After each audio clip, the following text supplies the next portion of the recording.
சரி, காலையில ஒருத்தன் வந்து என்ன விசாரிச்சான்னு சொன்னல, ஆள் எப்படி இருந்தான்? பாக்க ரவுடி மாதிரி இருந்தானா? இல்ல சார், அவன் பார்க்க ஆள் டீசெண்டா தான் இருந்தான். ஆனா இப்பெல்லாம் ரவுடியும் கூட டீசெண்டா தானே சார் இருக்காங்க. சரி விடு, அப்புறம் பாத்துக்கலாம். சார், எதுக்கு நீங்க கொஞ்சம் கேர்ஃபுல்லா இருங்க சார். வேணா போலீஸுக்கு வேணா ஒரு வார்த்தை சொல்லிடலாமா சார்? யோ யோ சும்மா இருயா, தேவையில்லாம நீயே ஊரை கூட்டிட்டு போல இருக்க. எல்லாத்தையும் நான் பாத்துக்கிறேன், நீ பொறுமையா இரு. சார், நான் வேணா ஒரு 2 நாள் லீவ் எடுத்துக்கிட்டுமா சார்? யோ போன வையா.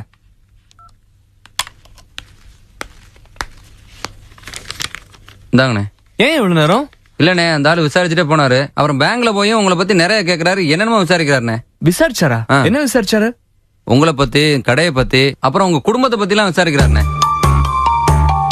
என்னன்னு யோசிக்கிறீங்க? ஒண்ணு இல்ல. சரி, நீ கேஷ்ல உட்காரு, நான் வெளியே போயிட்டு வந்துடுறேன். யார் கேட்டாலும் நான் நைட் தான் திரும்பி வருவேன்னு சொல்லிடு. நான் தான் முரளின்னு யார்கிட்டயும் சொல்லிட்டாத. சரிண்ணே. உட்காரு.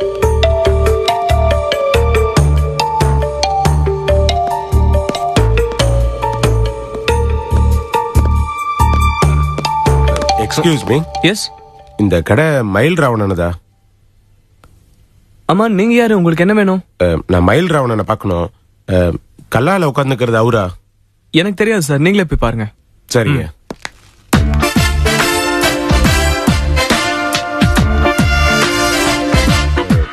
சார், இந்த கடை முதலாளி இருக்காரு. யாரு? மயில் ராவணனை பார்க்கணும். அவர் எங்க? அவர் வெளியில போயிருக்காரு சார். வர்றதுக்கு ராத்திரி ஆயிரும். சரி சார்.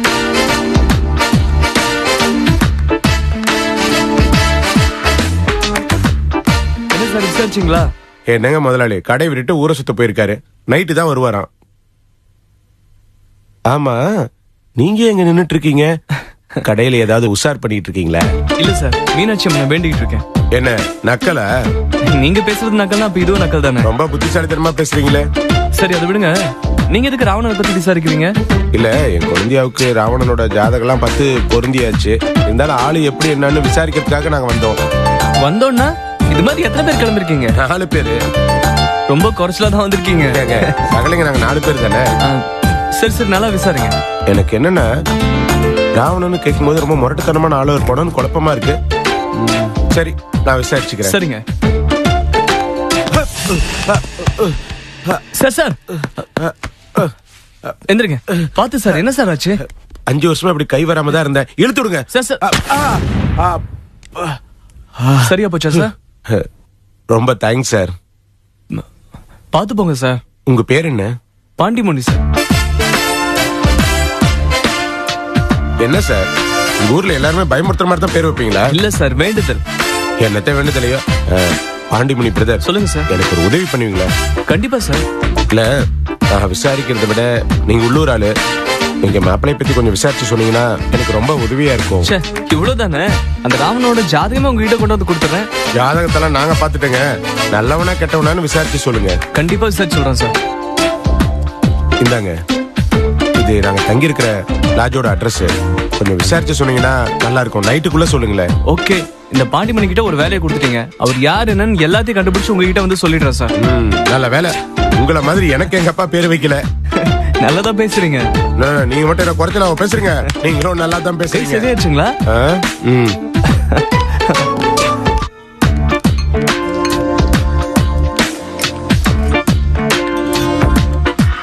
சகல, வாங்க சாப்பிடலாம்.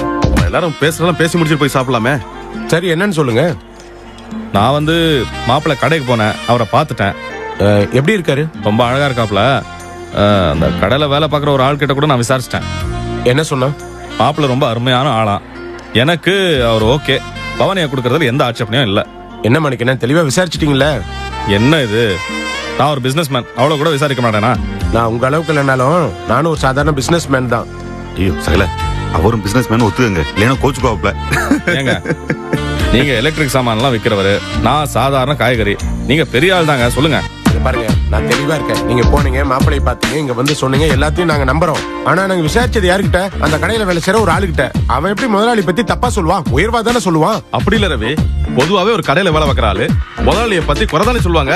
ஆனா இந்த கடையில வேலை பார்க்கற ஆளு முதலாளியை பத்தி பெருமையா பேசிருக்காருன்னா அந்த மாப்பிள்ளை நல்ல மாப்பிள்ளை தானே இருக்கணும். இத பாரு கோபி, நம்ம புத்திசாலித்தனமா விவாதம் பண்றதுக்காக வரல, மாப்பிள்ளை எப்படின்னு விசாரிக்கிறதுக்காக வந்திருக்கோம். அதுக்காக எல்லாரும் வந்திருக்கோம். நீங்க சரி, நீங்க சொல்றது ஓகே. இப்ப நீங்க போனீங்களா, அது என்னாச்சு சொல்லுங்க. அல்ல, நாங்க விசாரிச்ச வரைக்கும் அந்த மாப்பிள்ளை மேல முழு திருப்தி. நம்ம பவானியா அந்த பையனுக்கு கொடுக்கலாம். அது மட்டும் இல்ல சகல, அவங்க வீட்டை சுத்தி எல்லா வீட்லயும் விசாரிச்சிட்டோம். குடும்பமும் நல்ல குடும்பம், அந்த பையனும் நல்ல பையன் சொல்லிட்டாங்க. அதுக்கப்புறம் என்ன?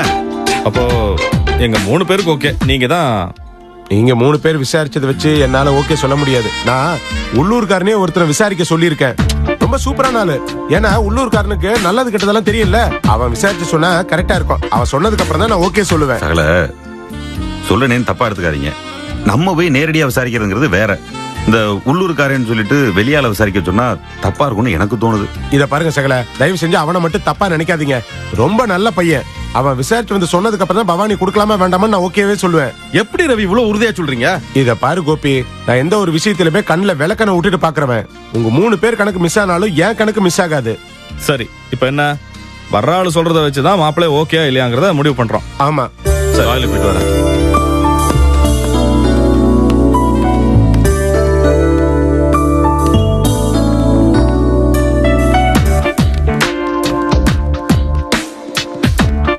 ஹலோ. வாங்க வாங்க வாங்க வாங்க வாங்க வாங்க வாங்க வாங்க. வாங்க. சகலிங்க, மாணிக்கண்ணே, நான் சொன்னேன்ல ஃப்ரெண்டு, இவர்தான் விசாரிக்க சொன்னேன். மாப்பிளை பத்தி விசாரிக்க சொன்னேன். விசாரிச்சிட்டீங்களா? ஏன்னா நீங்க சொல்றதை வச்சுதான் நாங்க பொண்ணை கொடுக்கறத பத்தி முடிவு பண்ணணும். நான் சொன்ன மட்டும் போதுமா? ராவணன் நீங்க பார்க்க வேண்டாமா? அந்த ராவணனை நான் பார்த்து என்னங்க பண்ண போறேன்? அதான் சகலையே பார்த்துட்டு அப்படியே அவன் நல்லவனா கெட்டவனான்னு தெரியணும், அவ்வளவுதான். பையன் கொஞ்சம் சுமாரான பையன் தான். பார்த்து யோசனை செய்யுங்க.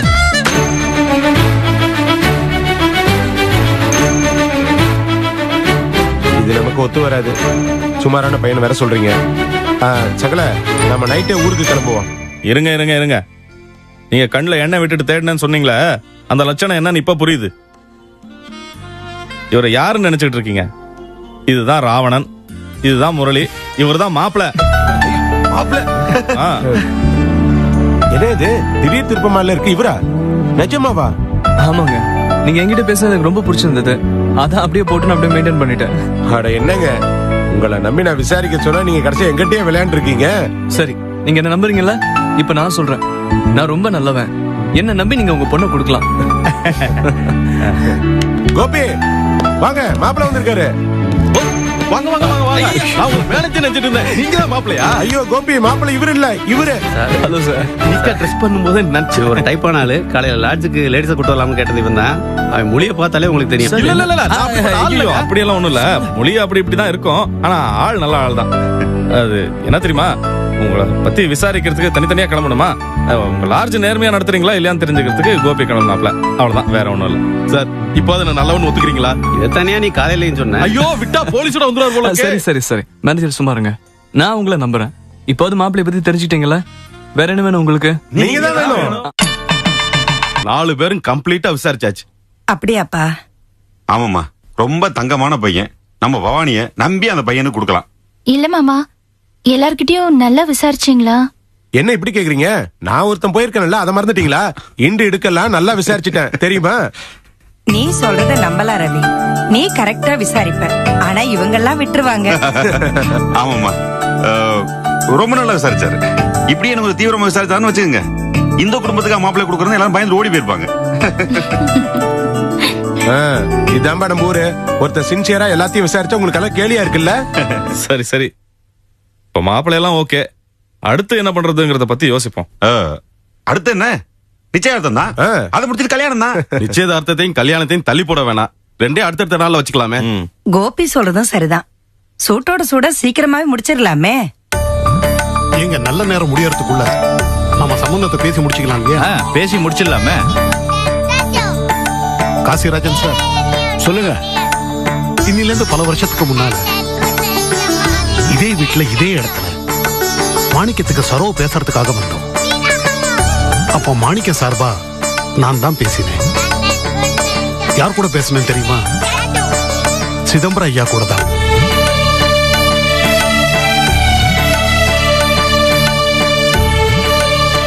இன்னைக்கு நான் உங்களை இங்க கூட்டு வந்திருக்கேன். ஆனா உங்க சார்பா நான் பேச போறது என்ன? சிதம்பரம் ஐயா சார்பா நான் தான் பேசணும். எனக்கு மட்டும் இல்ல, இந்த வீட்டுல இருக்கிற அத்தனை பேருக்குமே சிதம்பரம் ஐயா மேல ஒரு தனி மரியாதை இருக்கு. இங்க எல்லாருக்குமே பவானி பொண்ணு மாதிரி. இதெல்லாம் நான் எதுக்காக சொல்றேன்னா, மாப்பிள்ள சரபா இன்னைக்கு நீங்க தான் பேச போறீங்க. அது கஷ்டம். ஏன்னா சிதம்பரத்தோட சிநேகிதன் நானும் தானே. அதனால சிதம்பரம் பக்கம் நானும் பேசுவேன். மாப்பிள்ளைக்காக மாப்பிள்ளையோட அம்மாவும் மாப்பிள்ளையும் தான் பேசணும். சிதம்பரம் வீட்டுல சம்பந்தம் பண்ணணும்னு எனக்கு ரொம்ப நாள் ஆசை. நீங்க இத்தனை பேரும் அவ்வளவு சம்பந்திகளும் அவர் வீட்டு ஆளாவே மாறி இங்க உட்கார்ந்து இருக்கிறத பார்க்கும்போது அந்த மனுஷனோட பெருமையை நினைச்சா என் மனசு பூரிப்பா இருக்கு. இந்த பேச்சுவார்த்தை எல்லாம் வெறும் சம்பிரதாயத்துக்கு தானே. ஆமாமா, சம்பிரதாயம் தான். ஆனா அதை சரியா செய்யணுமே. மாணிக்கம், விஷயத்த சொல்லுப்பா. இதில் நான் என்னத்த சொல்ல போறேன்? ஐயர் தேதிகளை குறிச்சு கொடுத்துருக்காரு. அதுல ஏதாவது ஒரு தேதியை முடிவு பண்ணிக்கலாம். மற்றபடி மாப்பிள்ளைய எங்களுக்கு பிடிச்சி போச்சு, பொண்ணை உங்களுக்கு பிடிச்சி போச்சு. பொண்ணுக்கு என்ன செய்யணுங்கிறத சொன்னீங்கன்னா அதுக்கேற்ற மாதிரி செஞ்சிடலாம். சார், எனக்கு ஒரு நல்ல மனைவி கிடைச்சிருக்காங்க. எங்க அப்பா அம்மாவுக்கு ஒரு நல்ல மருமக கிடைச்சிருக்காங்க. எங்க வீட்டுக்கு சிதம்பரத்தோட பொண்ணு வர போறாங்க. வேற என்ன வேணும்? அதே போல உங்க பொண்ணுக்கு நீங்க என்ன பண்ண போறீங்கிறத பத்தி கவலையே இல்ல. அதை பத்தி நாங்க பேச போறதும் கிடையாது. பாத்தீங்களாம்மா, பாத்தீங்களாப்பா, பவானிக்கு எப்படி ஒரு நல்ல மாப்பிள்ளைய நாங்கெல்லாம் பாத்திருக்கோம். நானும் மாணிக்கணும் நிச்சயதார்த்தப்ப இந்த மாதிரி ஏதாவது பேசணுமா? மதுரைக்கார மாப்பிள்ள அசத்திட்டாருல, அசத்தி. நீங்க சொல்றது கேட்கும்போது எங்களுக்கு ரொம்ப சந்தோஷமா இருக்கு. இருந்தாலும் நாங்க பொண்ணை அப்படியே அனுப்பிச்சிட மாட்டோம். ராணி மாதிரி அனுப்புவோம். ஏன் பாஸ்? பவானிக்கு நாங்க 4 பேரும் அப்பா மாதிரி. நீங்க என்ன கேக்குறீங்களோ அதோட அதிகமாவே செய்யறோம். கேட்கறதுக்கே சந்தோஷமா இருக்கு. சம்பந்தி, எங்க வீட்டு பொண்ணு மேல எங்களுக்கெல்லாம் பாசம் இருந்தாலும் இனிமே உங்களுக்கு தான் பொறுப்பு ஜாஸ்தி. எங்க வீட்டு பொண்ணை நல்ல விதமா பாத்துக்க வேண்டியது உங்க பொறுப்பு. கவலையே படாதீங்க, பவானிய நாங்க பொண்ணு மாதிரி பாத்துக்கிறோம். என்ன மாப்பிள்ள நீங்க கம்முன்னு இருக்கீங்க? நான் என்னங்க சொல்றது? பவானியை கண் கலங்காம பாத்துக்கிறது என்னோட பொறுப்பு. மாப்பிள்ள, எங்க மாமா கடைசி வரைக்கும் எதுக்கு ஆசைப்பட்டார் தெரியுமா? அவர் பொண்ணுங்க எல்லாருமே கடைசி வரைக்கும் சந்தோஷமா இருக்கணுங்கிறதா. அவரோட ஆசையை நீங்க நிறைவேற்றுங்க. அப்படி ஏதாவது ஆச்சுன்னா அடுத்த செகண்டே 4 சகலைங்களும் மதுரையில் இருப்போம். அப்புறம் உங்க பாட்டு தான் திண்டாட்டம். ஐயோ, சகல ஆள விடுங்க. எல்லாம் நல்லபடியா நடக்கும். சரி, இப்போ பொண்ணு வீட்டு சார்பா யாரு தட்ட மாத்திக்கணும்னா ராஜம்மா நீங்க தான் சொல்லணும். போஸும் தனமும் தட்டை மாத்திக்கிட்டங்க. அம்மா, சரோவும் சகலையும் மாத்திக்கிட்டுமே. ஆமாமா, மாணிக்க மாமா இருக்காருல்ல. இல்ல தானோ, நீங்க 2 பேரும் வாங்கிக்கங்க. அதுதான் முறை. எதுக்கு 2 பேரும் ஒன்னா சேர்ந்து தட்டை மாத்துங்க. என்ன ரவி சகல, நீங்களும் வந்து தட்ட மாத்துங்க. அதெல்லாம் ஒண்ணும் வேண்டாம். யாராவது ஒருத்தர் தட்டை மாத்தினாவே எல்லாரும் மாத்தின மாதிரி தட்டை மாத்துங்க.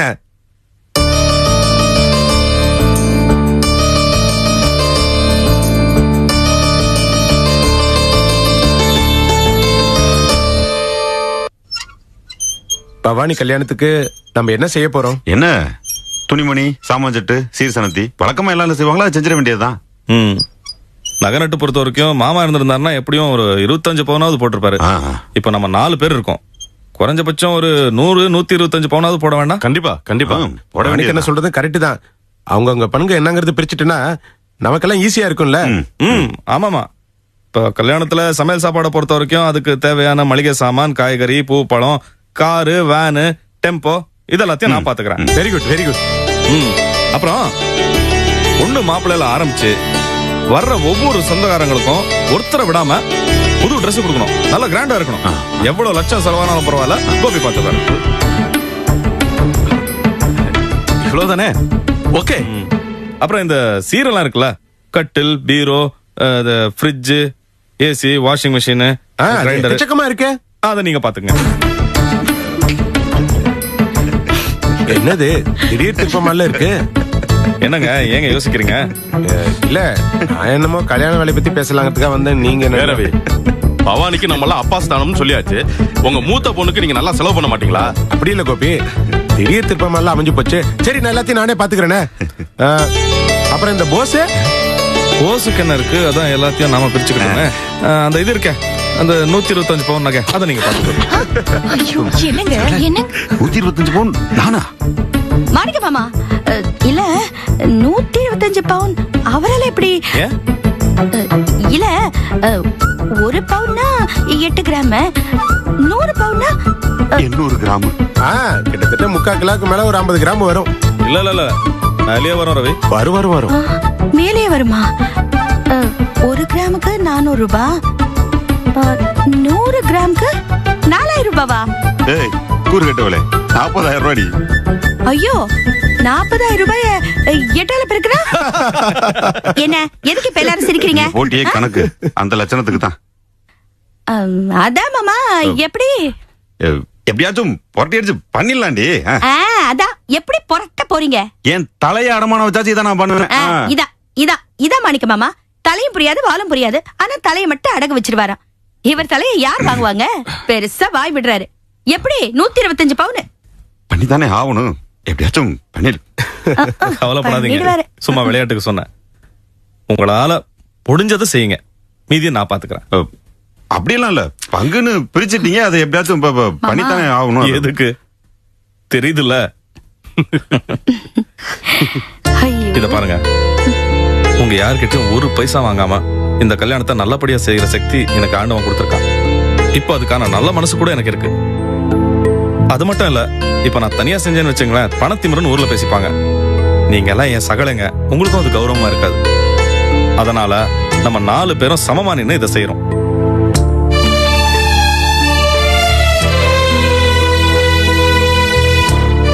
பாருங்க, இனிமே நமக்குள்ள பிரிச்சு பேசுறதோ பிரிவினையோ இருக்கவே கூடாது.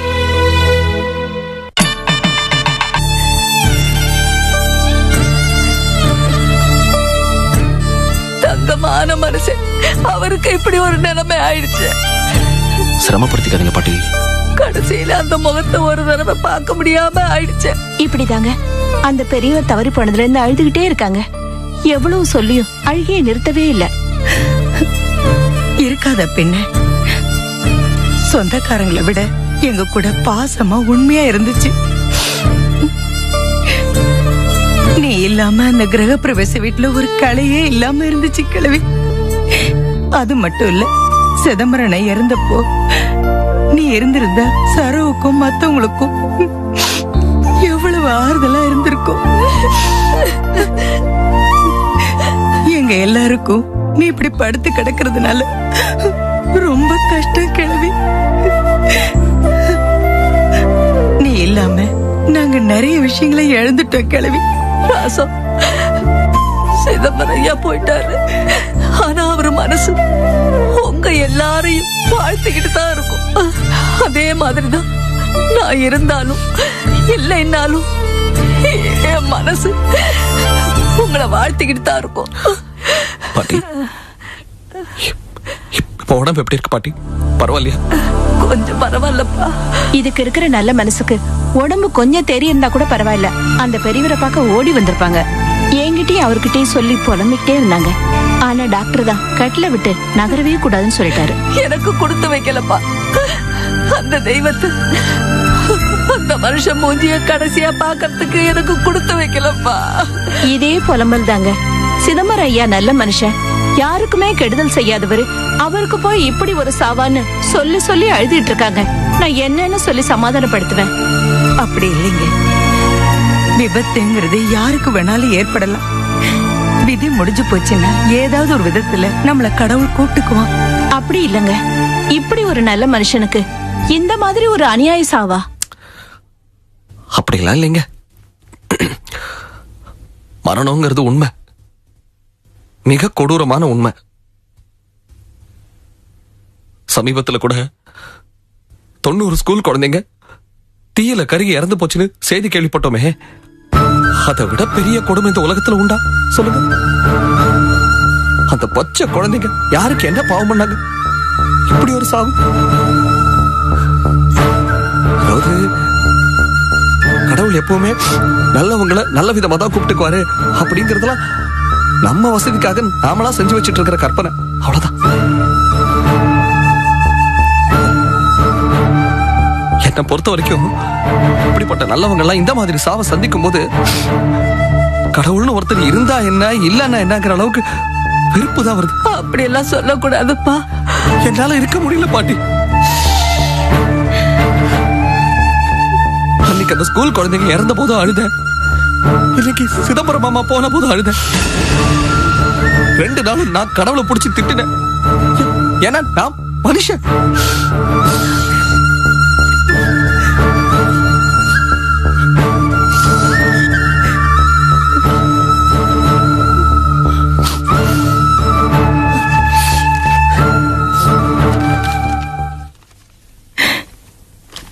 கிழவி, பவானிக்கு கல்யாணம் வச்சிருக்கிறோம். அவளுக்கு அம்மா ஸ்தானத்துல இருந்து நானும், அப்பா ஸ்தானத்துல இருந்து அவரோட மரும பிள்ளைங்களும் இந்த கல்யாணத்தை நடத்தி வைக்கிறோம். உன்னால வர முடியலன்னாலும் நீ அவங்கள வாழ்த்தணும். கல்யாணம் முடிஞ்சது நான் அவங்கள உங்ககிட்ட கூட்டிட்டு வரேன். செல்வா, உனக்கும் இப்படி ஒரு வாழ்க்கை அமையணும்ப்பா. நீதான் கிழவி இவனுக்கு புத்தி சொல்லணும். இவன் இப்படி தனியா இருக்கிறது நல்லாவா இருக்கு? அந்த சக்தி பொண்ணு இவனுக்காக காத்துக்கிட்டு இருக்கிறா. மா சும்மாரம்மா, நீ வேற மறுபடியும் இதையே சொல்லிக்கிட்டு. நான் அந்த பொண்ணுக்கு ஆரம்பத்துல இருந்தே ஏகப்பட்ட தடவை சொல்லியாச்சு, எனக்காக காத்திருக்காத, எனக்கு மேல அப்படிப்பட்ட அபிப்பிராயம் கிடையாது, தயவு செஞ்சு கல்யாணம் பண்ணிக்கிட்டு லைஃப்ல செட்டில் ஆற வழிய பாருன்னு. அவ பிடிவாதமா கேட்காம இருந்துட்டு அப்புறம் நான் உனக்காக காத்துக்கிட்டு இருந்தேன்னா அதுக்கு நானா பொறுப்பாக முடியும்? பாரு கிழவி, இப்படியே பேசி பேசி என் வாயை அடைச்சிடறான். செல்வா, நீ இவ்வளவு தெளிவா சொல்லி பைத்திய காட்சி மாதிரி பிடிவாதமா உன் மேல இவ்வளவு பிரிய வச்சு உனக்காக காத்துக்கிட்டு இருக்காளே, எவ்வளவு தூரம் உங்ககிட்ட அன்பா இருக்காளே, அவளை நீ கல்யாணம் பண்ணிக்கிறதுல என்னப்பா தப்பு? உங்க அண்ணன் கட்டிக்கிட்ட சரோவை புரிஞ்சிக்காம அவன் ரொம்ப காலத்தை வீணடிச்சிட்டான்ப்பா. அதுக்கு நானும் ஒரு விதத்துல காரணம். ஆனா நீ உன்னை புரிஞ்சுகிட்ட ஒருத்தைய கட்டிக்காம ஏன்டா இப்படி காலத்தை வீணடிக்கிற?